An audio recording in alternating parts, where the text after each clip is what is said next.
Sudahkah kalian minum air putih yang cukup hari ini?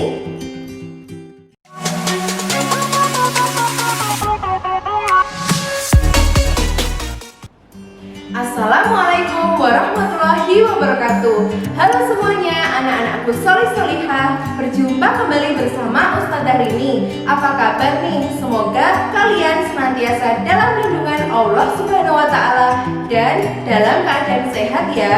Mari sebelum kita memulai pembelajaran IPA pada hari ini, kita awali dulu dengan bacaan basmalah. Bismillahirrohmanirrohim. Pada kesempatan kali ini kita akan mengulik-ulik lagi nih tentang pembelajaran IPA. Nah, jangan di skip ya videonya, karena nanti akan ada bagian atau part yang menarik dari video ini. Serta Ustazah akan menyampaikan informasi tugas luring dalam bentuk laporan yang ada pada video ini juga. Jadi simak terus ya. Anak-anakku solih-solihah, tahukah kalian bahwa ternyata tubuh kita itu terdiri dari 60% cairan. Saat kita beraktivitas, cairan di dalam tubuh kita akan berkurang, bisa melalui urin ataupun keringat. Oleh sebab itu, kita sangat dianjurkan untuk mengonsumsi air putih yang cukup agar tidak terjadi dehidrasi atau mengalami kekurangan cairan.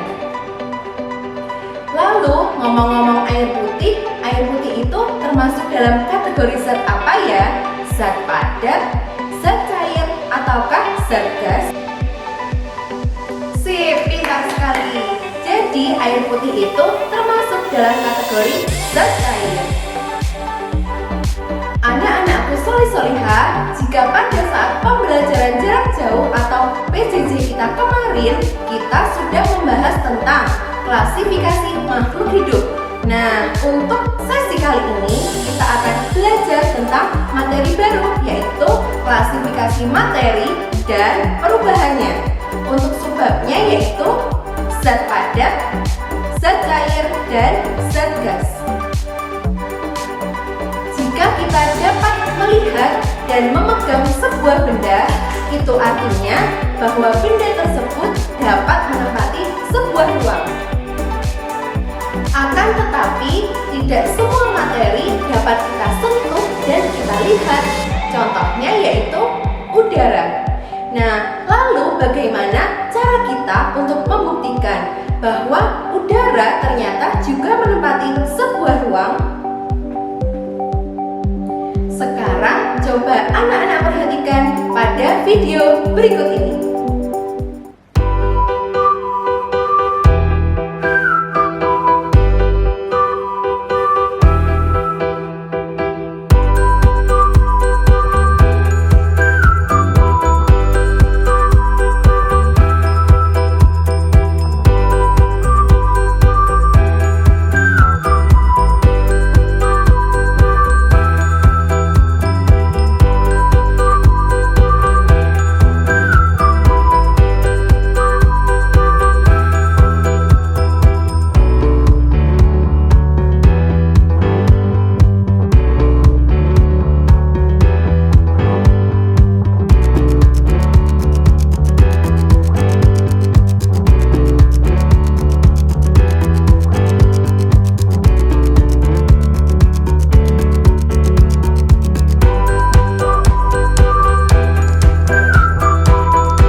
Tandanya kita dapat membuktikan bahwa udara dapat menempati sebuah ruang.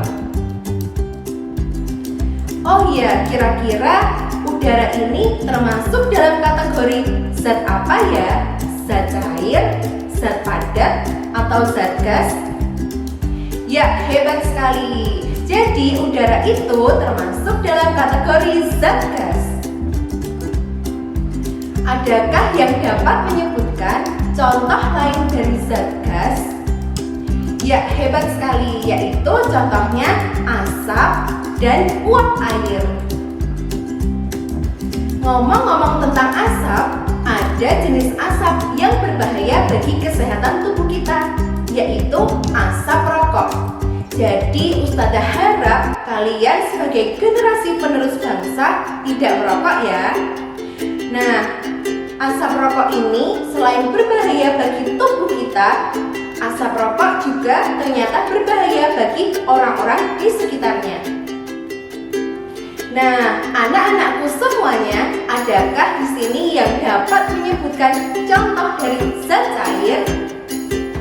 Ya, benar sekali. Contoh dari zat cair yaitu misalnya adalah air, minyak, sirup, dan lain-lain.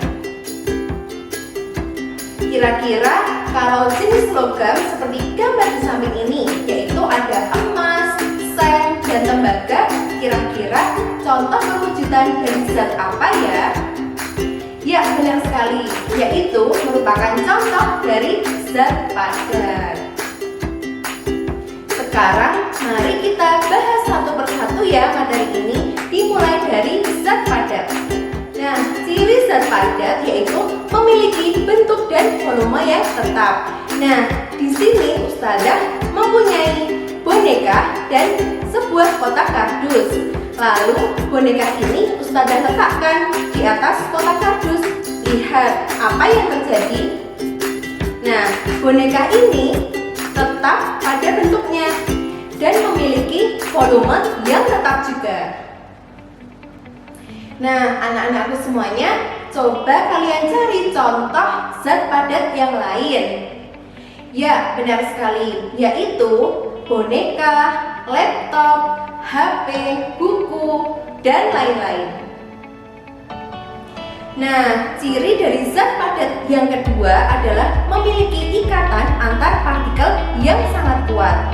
Contohnya, di depan sini ada boneka yang Ustazah rusak ya.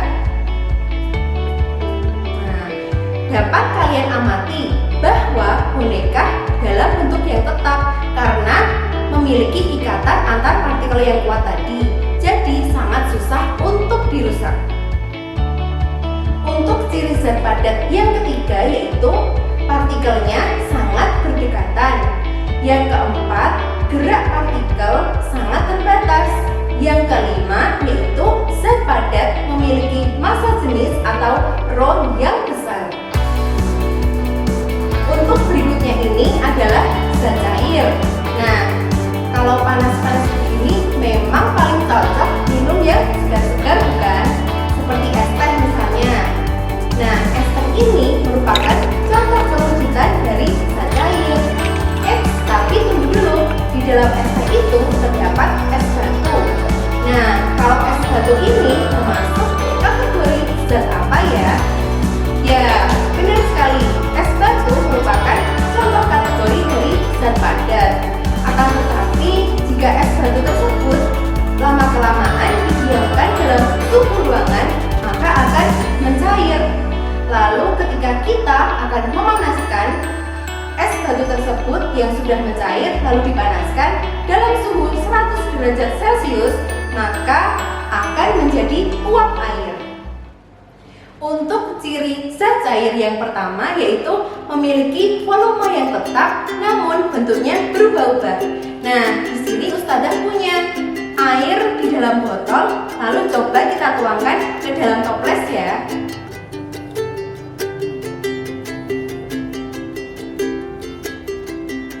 Nah, dapat kita amati bahwa volume dari air tersebut adalah tetap, namun bentuknya berubah-ubah sesuai wadahnya. Untuk ciri yang kedua yaitu memiliki gaya ikat yang lemah. Lalu ciri zat cair yang ketiga yaitu jarak antar partikelnya renggang. Yang keempat yaitu gerakan antar partikel bebas. Lalu yang kelima adalah massa jenis lebih kecil daripada massa jenis zat padat. Nah, contoh dari zat cair ini adalah sirup, minyak, air, dan lain-lain. Selanjutnya adalah zat gas. Nah, ciri dari zat gas yang pertama adalah memiliki bentuk dan volume yang berubah-ubah. Yang kedua, memiliki gaya ikat antar partikel yang sangat lemah. Lalu yang ketiga, jarak antar partikelnya sangat renggang.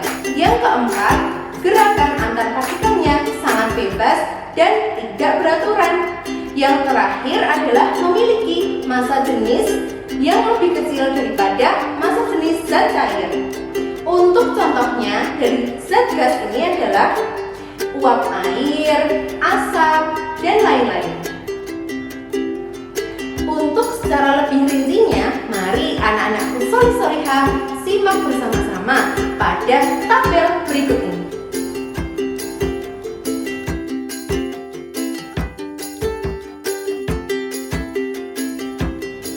Nah, agar anak-anak lebih paham tentang materi zat padat, zat cair, dan zat gas, maka anak-anak solih-solihah, ayo kita melakukan percobaan sederhana di rumah, sekaligus sebagai tugas luring dari Ustazah, yaitu dengan menyiapkan 3 botol kosong. Lalu, isi ketiga botol kosong itu dengan air. Tapi ingat ya, jumlah air yang diisi ke dalam botol kosong tersebut harus sama agar variabel kontrolnya tetap terjaga. Kemudian, lakukan langkah-langkah sebagai berikut. Yang pertama, botol A dan B dimasukkan ke dalam freezer selama 3 jam. Langkah yang kedua, keluarkan botol B dari freezer dan diamkan selama 1 jam. Langkah yang ketiga, tuang air dari botol C ke dalam panci dan rebus air hingga suhu 100 derajat Celcius. Langkah yang terakhir adalah amati dan catat hasil pengamatanmu di dalam buku catatanmu. Baik, anak-anakku solih-solihah, bagaimana pembelajaran kita pada hari ini tadi? Mudah dan menyenangkan, bukan? Agar anak-anak lebih paham mengenai materi hari ini tadi, maka silakan pelajari kembali buku paket dan buku LKS-nya ya. Ustazah akhiri pembelajaran pada hari ini dengan bacaan hamdalah alhamdulillahirabbil alamin. Fastabiqul khairat. See you on the next video. Tetap semangat. Wassalamualaikum warahmatullahi wabarakatuh.